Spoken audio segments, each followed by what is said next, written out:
After watching Shark Boy and Lava Girl for the bootleg collection and comparing it to Wizard of Oz, I was wondering why there hasn't been a remake of Wizard of Oz recently. There were remakes of the Disney Renaissance movies, so why hasn't Hollywood cashed in on the nostalgia of Wizard of Oz? It seemed like a no-brainer. Make an insulting remake of something that's universally loved. But then I looked up Wizard of Oz movies on Wikipedia, and I saw that they tried that already in 2013. I actually saw this movie in theaters with my mom on opening weekend, and I totally forgot it existed. So this movie must have been really good. The movie was made to explain how the wizard ended up in Oz in the first place, which sounds like a fun story to add to the lore of Wizard of Oz universe, but Disney just doesn't do anything with it. Well, nothing memorable at least. We get a sequence of changing from old-timey aspect ratio in black and white to full color and widescreen, but that was done before, and it was done better. We get people from Kansas showing up as characters in Oz, but again, the original was more clever about it. Ooh, Oz called his assistant a trained monkey, and he shows up in the land of Oz as a monkey. Ooh, the little girl who asked Oz to help her walk shows up as a fragile china doll, and he glues her legs back together. Great,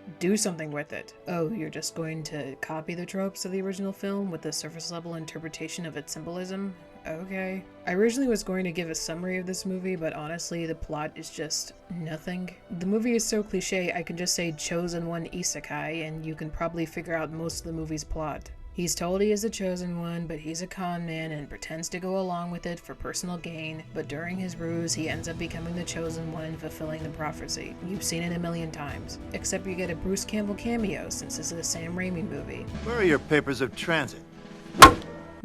A Sam Raimi movie with Bruce Campbell that's an isekai about a guy becoming a hero and saving a kingdom. I wonder if a movie like that exists already. This movie has what I like to call the prequel curse, where the movie tries to make so many connections to the original that it just ends up ruining any enjoyment for the movie by itself. The movie feels like it's trying to fill out a checklist instead of telling a compelling story. Starts in Kansas, check. Change to color, check. Tornado, check. Emerald City, check. Cowardly Lion, check. Flying Monkeys, Wicked Witch, check. You get the point. On paper, it relates to the original movie, but they don't really do anything with any of the references. These things only show up in the movie because it's in the original. Why would there be a random lion that shows up for 1 second and then runs away never to be mentioned again? Well, that's because the lion will end up becoming friends with Dorothy in the original film. Nothing in this movie makes sense unless you've seen the original first. Even the dialogue just sounds like they're trying to shove in as many references as possible, so it relates to the original. John Gale asked me to marry him.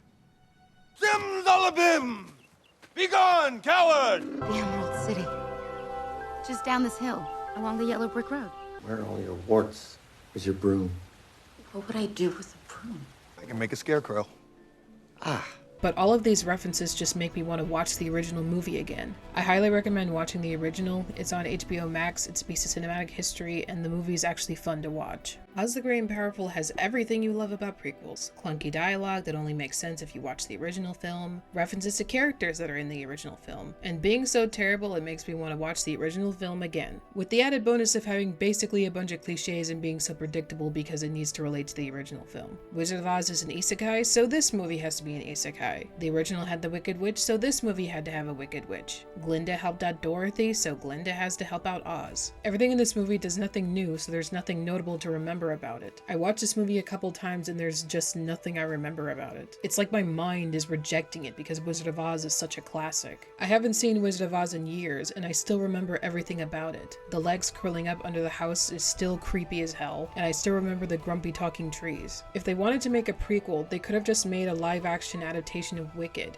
It's a famous musical that has a huge fan base and it has Idina Menzel and Kristen Chenoweth. Disney could have just made Wicked and it would have been much better than this movie. At least we get some good music instead of lame jokes and clunky references. Was James Franco just more appealing than Idina Menzel? Or was Disney just biding their time before Frozen? Anyway, Oz the Great and Powerful is a forgettable prequel that I'll probably completely forget again after editing this video. What movie were we talking about again?